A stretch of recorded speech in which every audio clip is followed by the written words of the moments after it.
माशाल्लाह जी, आज मेरी मुर्गी ने 4 अंडे दे दिए हैं अल्हम्दुलिल्लाह। लेकिन बदकिस्मती से 2 रह गए हैं और 2 जो हैं वो मिस हो गए हैं, गलती से वो इस्तेमाल हो गए हैं घर में ही। तो बस अल्लाह पाक खैर फरमाए इंशाल्लाह। आज मैं लेट हो गया था ज़रा इनको निकालने में। अभी आया हूँ, मैं महफ़िल पे गया हुआ था नात पढ़ने के लिए, तो वापस आके मैंने इनको निकाल के अभी दाना वगैरह डाला है, वो इन्होंने खाया है। थोड़ी सी इनको चावल खिलाए हैं, वो माशाल्लाह इन्होंने खाए हैं। कुछ खाए हैं, कुछ पड़े हुए हैं। पानी शानी इनको पिला के तो मैंने कहा आप दोस्तों के साथ ज़रा इनकी वीडियो शेयर कर दूँ।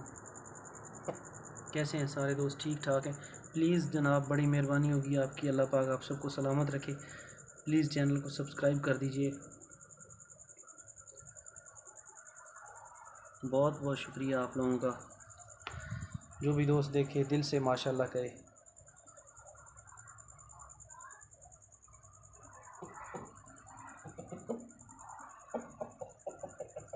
वीडियो आपको कैसी लगी है ये भी कमेंट में बताइएगा।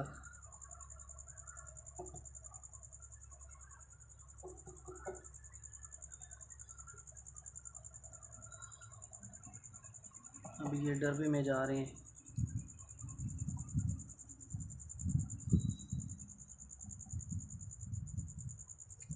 मुर्गा तो चला गया है, ये शहज़ादी रहती है अभी ये इंशाल्लाह।